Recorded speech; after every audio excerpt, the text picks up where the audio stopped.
Clear prop. Star 738, Yankee number 2, following twin traffic, 3 mile final, clear Pleasantville. 1 Charlie Bravo, exit in runway 25, going 4 mile final. This is Behind the Prop with United Flight Systems owner and licensed pilot Bobby Doss and his co-host, Major Airline Captain and designated pilot examiner Wally Mulhern. Now let's go Behind the Prop. What's up, Wally? Hey, Bobby, how are you? I am fantastic as always. This week is another episode that we're going to incorporate some Checkride stuff, so I'm sure all of those future Checkride applicants are going to be interested in this show. We're going to talk about really the outcomes of a Checkride, the possible outcomes of a Checkride, and some mysteries that I don't think all applicants know about, but probably should know about, and hopefully maybe ease some nerves and take away some of the unknowns about a Checkride. So let's get started. Wally, how many Checkrides have you done this week? I think I've done 6. Is it 6 Checkrides, and we're kind of at the end of the week. That's a lot. And you were in Germany when we recorded about 5 days ago, so lots of time in the air. Yeah, for sure. And no one listening has done 6 Checkrides unless they're DPs listening, right? But I mean, we as applicants, as pilots, as wannabe commercial pilots, we're going to do 4 Checkrides over probably an 18-month period of time. Yeah. If we do private, instrument, commercial, and CFI. Then we might not do another Checkride till we get our ATP.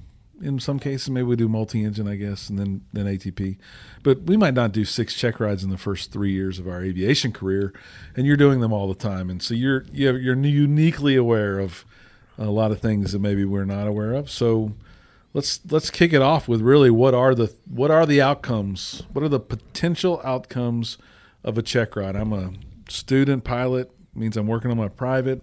I come to you, we're sitting down, we start the Checkride. What are the 3 things, 4 things what might end my day there?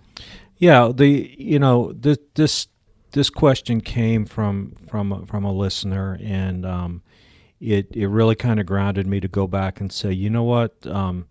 There are some very basic things that again I deal with. I've dealt with. I've given this speech 6 times this week, and most people haven't heard it. So what we're going to talk about is once we walk in the door and we start a Checkride.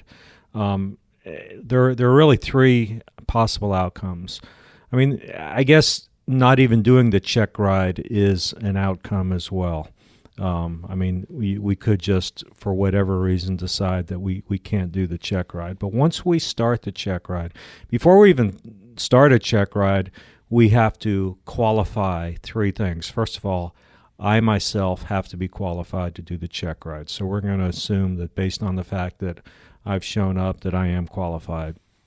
The second thing we have to do is we have to qualify the applicant. So I need to go through and make sure that the applicant has a government-issued photo ID, has the proper pilot certificates, has the proper medical certificates, has the proper logbook endorsements, and, of course, has the proper flight time and the knowledge test results. And so going through all that may take 20 to 30 minutes. Then after that, we have to qualify the airplane. So we have to make sure that we do, in fact, have an airworthy airplane, has all the required inspections and all the documents and everything. So once all 3 of those have been met, we will log into IACRA, we will sign the application, and at that point, the test has begun, or the Checkride has begun. So once we start, there has to be basically a resolution of the Checkride. And again, the 3 possible outcomes is the number one, the one that we both want, is that at the end of the Checkride, a certificate or a new rating is issued. And for just this purpose, let's say we have a student pilot who is applying for a private pilot certificate.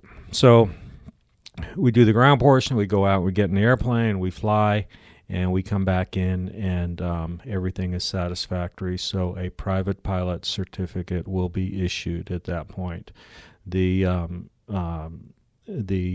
temporary certificate will be issued to the applicant. That temporary is good for 120 days, and probably in about 7 weeks or so, you'll get a permanent plastic credit card type certificate in the mail from the FAA, and that's always a really fun day. And to make that certificate valid, you need to flip it over and sign the back, and now that is now your pilot certificate.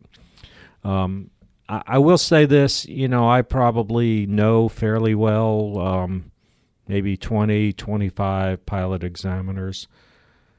There's not one that I know that doesn't want all of their applicants to pass. So I can't speak to all the examiners across the United States, but my assumption is that the applicant is going to do well and they're going to pass because they've been recommended by the CFI. I trust the system. And lo and behold, the vast majority of applicants do pass. So, I can't imagine that there's an examiner out there that's out to get anybody. So, I just want to put everybody at ease. There's rumors about quotas. Well, if there are quotas, I've never heard it. And I've never had anybody from the FAA say anything to me about the number of applicants that are passing versus failing or anything like that. And when I was a cop, everybody said the same thing. There has to be quotas, and there weren't quotas. And matter of fact, if there were quotas, all the officers would have sued the county or sued the city because it would have been unjust, unfair, and it would have freed them up even more so, right? So, right. I don't suspect there's quotas for sure. Right. Now, you can go back and say over the last, pick a time period, over the last 20 years, how many check rides have happened over the country. So there's data that we can look at, and you could see where you fall in line with the data. But again, I've never heard anything about a quota. I think you've mentioned your numbers before, haven't you? Like you're in the 85 percentile range of passing. Yeah, first attempt, something like that. Somewhere in that range. So after that's the number one outcome we both want. We want to be done today and a new certificate issued. Second possible outcome is a disapproval notice, and that means the check ride was unsatisfactory. So let's walk through what happens in this situation.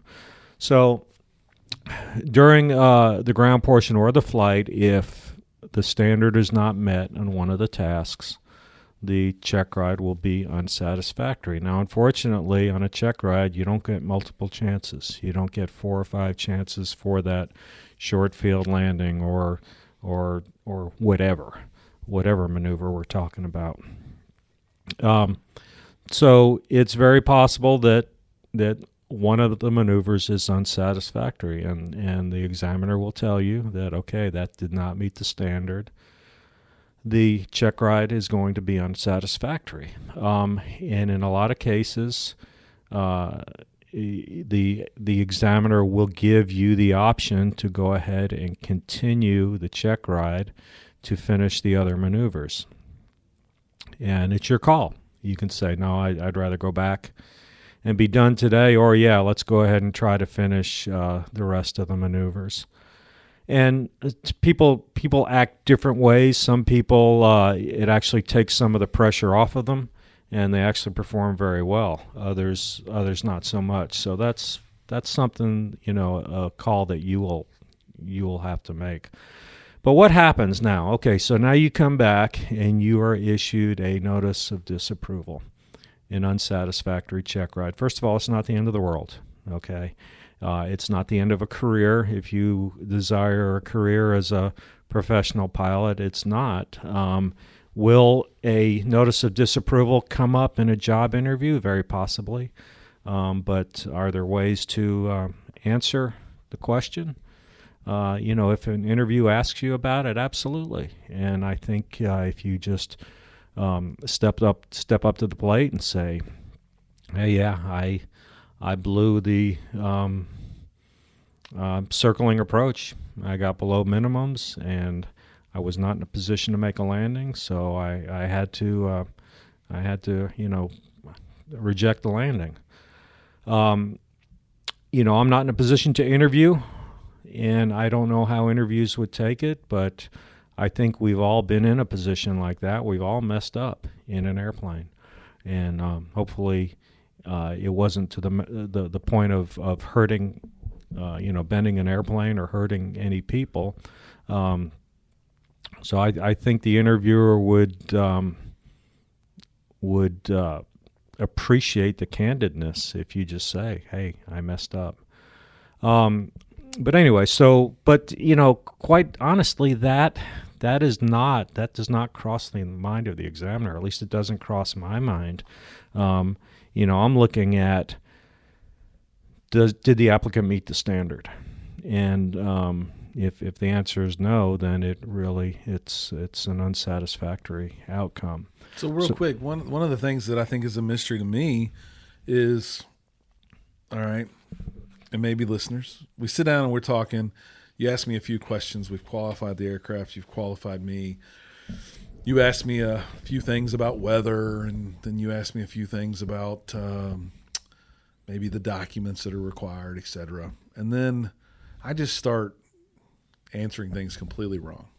I clearly don't know any more than those first 10 minutes of our oral exam. What does the unsat thing say? Because it doesn't say I'm not a good flyer of the plane. Like, how do I know what I really have to finish up? Yeah, the notice of disapproval will have on there what you need to repeat. Okay, what needs to be completed to finish the check ride. Now, the good news about a disapproval notice is you will, when you come back, you're only responsible as long as you come back within 60 days. That's the operative, 60 days. As long as you come back within 60 days, you're only responsible for what was unsatisfactory or what did not get completed on the initial check ride. So it's very possible that you could go out, come in, and the ground portion goes really well, and then you get out and the first maneuver in the flight does not go well, and you elect to stop the flight. Well, when you come back for your next check ride, you're only responsible for the flight portion. The ground portion is complete, so you don't need to retake the entire test. Now, if it turns into 61 days, you have to start all over again. Now, I do say that 60-day window that you get does not extend any of the other things that might expire. For instance, you might have a medical that's about to expire. You may have knowledge test results that are about to expire. You might have a Part 141 graduation certificate that has an expiration. The annual on the airplane, all those still have to be valid. So if you got, it's not unusual for maybe we're doing a check ride on May 5th, and on May 31st, the applicant's knowledge test results expire because it's been 2 years. They would still have to complete the check ride by May 31st. Can they just retake the knowledge test, though? Oh, yeah. Still, the 60 days is still good? So knowledge test doesn't reset my practical test? That's correct. Yeah, okay. That's correct. Yes. Lots of testing there. But yeah. But so maybe I blow the first maneuver and I say, Wally, I understand that this is a disapproval. I'd like to still go out and work on some stuff. And you agree, and we go work on everything. And I'm trying to hypothetically come up with this. Maybe I didn't do a good short field takeoff, which is what really got me on the beginning of the ride. Did everything else really well. And then I failed with turns around a point. Does the disapproval say has to do short field takeoff again and turns around a point, or yes. Is it higher level than that? No, it would say both. It would say everything that needs to be reproved. But it doesn't say low work and takeoffs and landings. It literally says he needs to demonstrate a short field takeoff and he needs to demonstrate turns around a point. Yeah, it really depends on how the DPE goes in and how much detail. You can put as much detail as you want. You can get in. I could just do a whole task, and then I can go in and actually put in individual things. So it that's an it depends answer. When you say task, you mean ACS task, right? Right. So Right. people keep that ACS close, and you can get more granular than the whole task, or you could say the whole task. Right. So the bottom line is an unsatisfactory check ride certainly is not the end of the world, okay? And a lot of times it's a wake-up call to people. It's like, oh, boy. I remember it at my airline job getting in an airplane one day. I was captain on the 737, and I walked in and I introduced myself to the first officer, and he said, yeah, we met a few years ago. You busted me on a check ride. And I thought, oh boy. And I said, well, are we good to fly together? He says, yeah, we're good to fly together. That was the best thing that could have ever happened to me. I deserved it. And I went, wow. And we ended up getting great. It was a great couple of days of flying with this guy. So, it can be a wake-up call. I think we've all had those aha moments. I mean, I can go back and remember when I did something that I wasn't supposed to do, and my father looked at me and told me that I disappointed him, and I thought, wow, that really hurt. I don't want to ever do that again. Mm-hmm. So, we've all had those moments. The next thing I would say is now, in the case of a notice of disapproval, the next check ride is considered a new check ride. So you are going to need a new IACRA application. You're also going to need new logbook endorsements from your CFI. So it is considered a new check ride. The next check ride can be with any examiner. It doesn't have to be with the first examiner. And there might be a personality issue where maybe you would think you would be better served by going to somebody else. And I've had it happen. I've had applicants unsatisfactory, and they end up going to someone else. And I've also picked up people who have been unsat from other examiners and completed the check ride with me. So that's perfectly within your rights to do that. Talking percentages wise, though, what's the real percentage there? Is that it doesn't really happen very much. 5%? It doesn't happen very much. I mean, pretty much, you do build a rapport, and usually, there's a respect for the examiner and the applicant. You may not say, gee, that's someone I want to go out to dinner with, but, you do build a rapport, and I think that's important. So the vast majority of people come back to the same examiner. The third possible outcome is a letter of discontinuance. Now, a letter of discontinuance is basically an incomplete. Think of maybe a class in college that for whatever reason you got an incomplete in. There are probably the typical reasons for a discontinuance would be weather. All right, we come in, and now let me go back and say this. The guidance from the FAA is that we are not supposed to begin a check ride unless we can reasonably expect to finish it in the same day. So I can't come out here and say, yeah, the weather is horrible. Let's go ahead and start the check ride, and we'll come back another day and finish. I can't do that.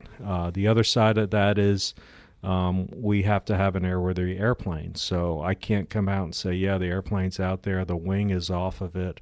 It's going to get put on next week, but we'll go ahead and do the ground portion today. I can't do that. Do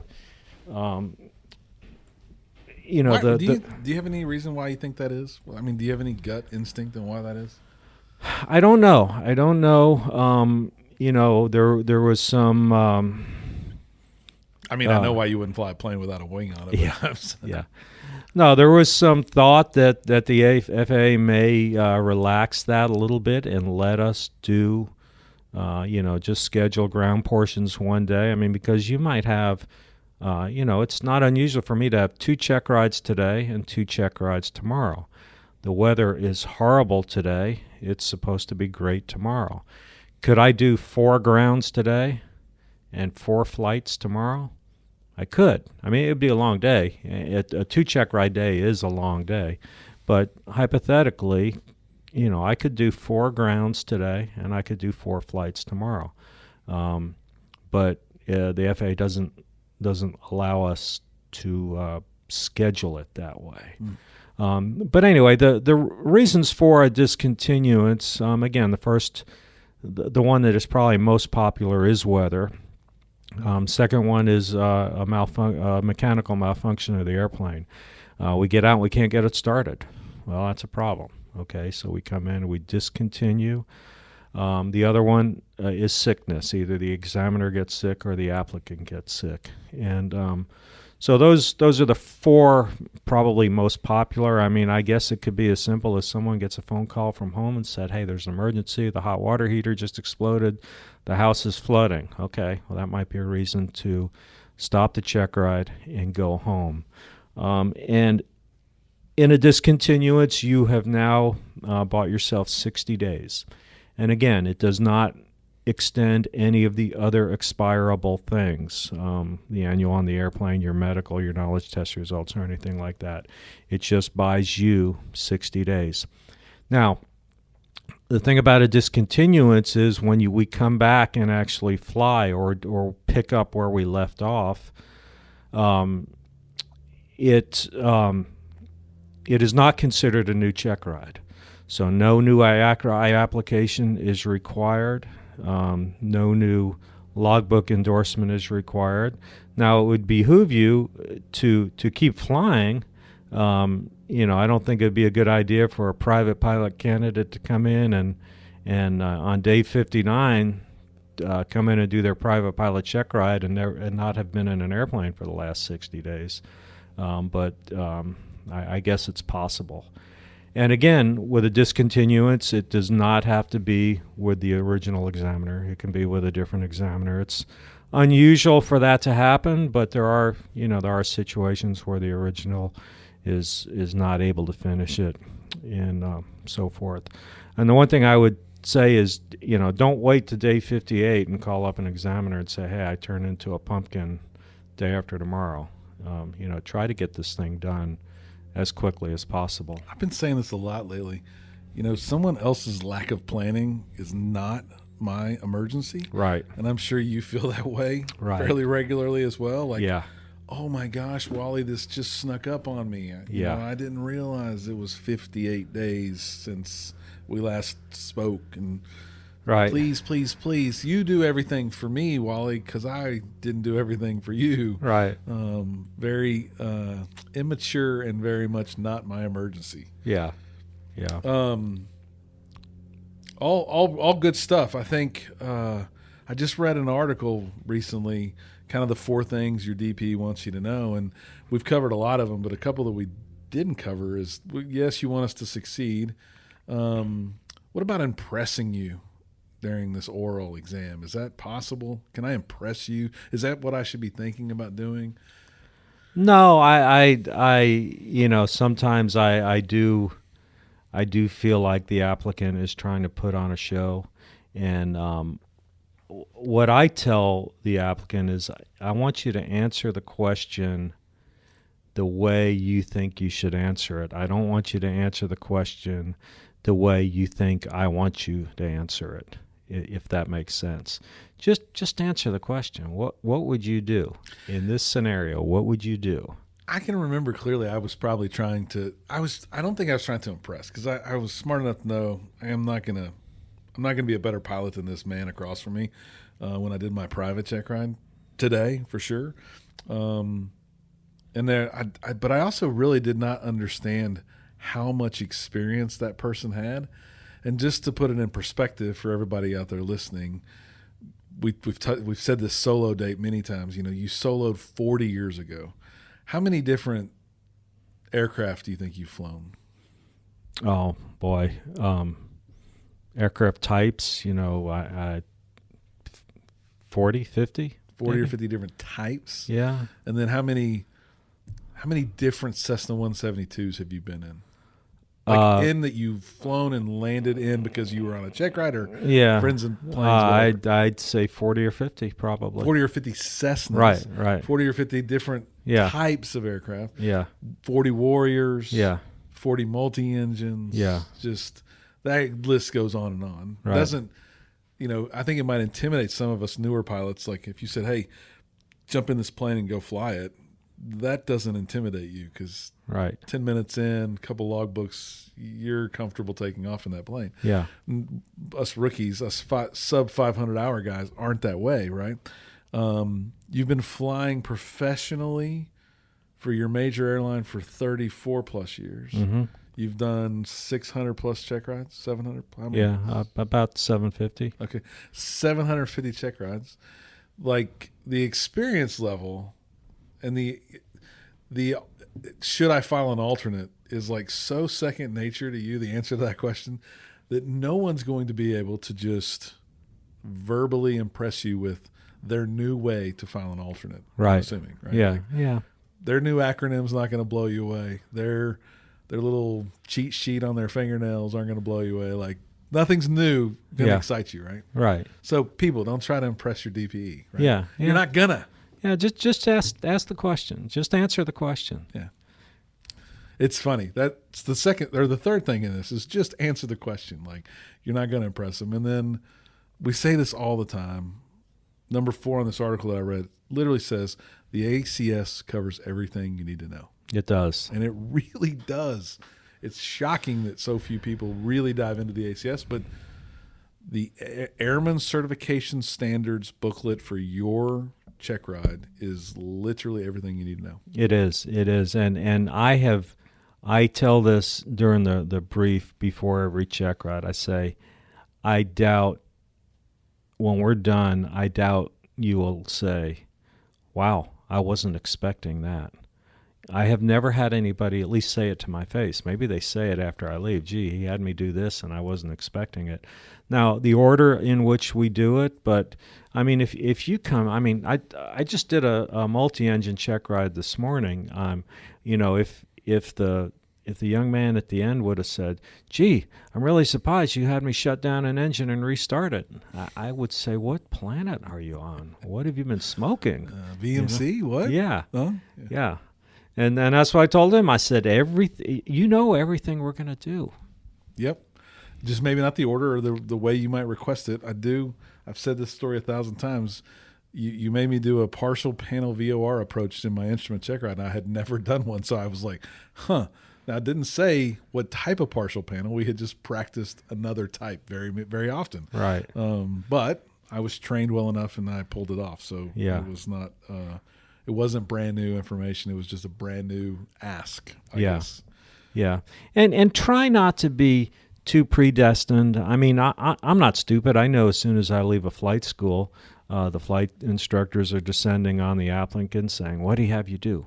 Where'd you go? What'd you do? And, I mix things up. And quite honestly, a lot of times we get out in the airplane and I really don't know, or I may have a plan. I think I will go over here and do this, but because of ATC, maybe we can't go over there. Okay, or a disabled aircraft on that runway. Exactly. Or the winds are blowing the wrong way. Exactly.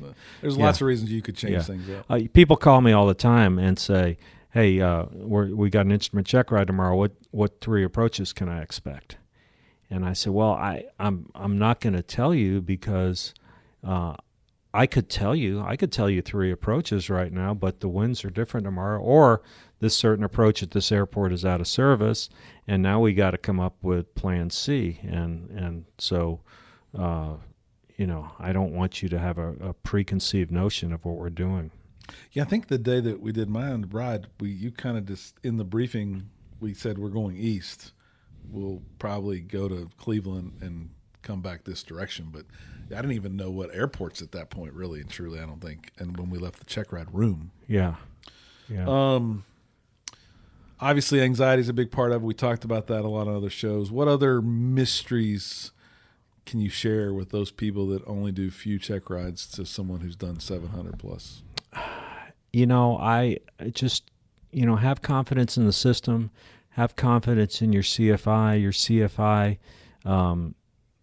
there's always the CFI's first person to sign off for a check ride. But you're probably not. Your CFI has probably signed off many people. They probably have a little bit of a relationship with the examiner. They probably, will tell you something about the examiner. They'll tell you what they like for breakfast. The young man today brought kolaches, which I appreciated. But no, seriously, we're all. I tell some of my applicants I'm their biggest cheerleader. I want them to do well, and it's very rewarding for me to be a small part of their whole learning process or their certification process, whatever you want to call it. And I say small part because the CFI is really the shining star here. It's not me. I mean, I get to maybe take the picture and get my face posted on social media, but it's the CFI that should be up there because they're the ones who did the work, not me. Right.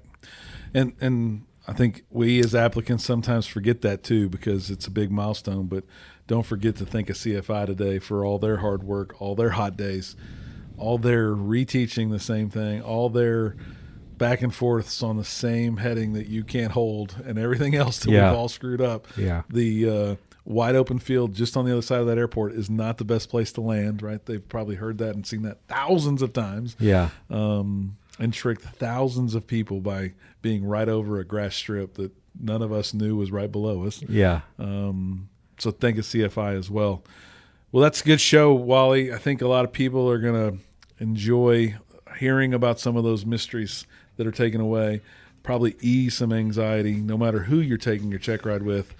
I think you have the chance to be successful. The DP wants you to be successful on that very special day. Hopefully you get to go fly. If you do, fly safely and stay behind the prop. Thanks for checking out the Behind the Prop podcast. Be sure to click subscribe and check us out online at BehindTheProp.com. Behind the Prop is recorded in Houston, Texas. Creator and host is Bobby Doss. Co-host is Wally Mulhern. The show is for entertainment purposes only and is not meant to replace actual flight instruction. Thanks for listening, and remember, fly safe.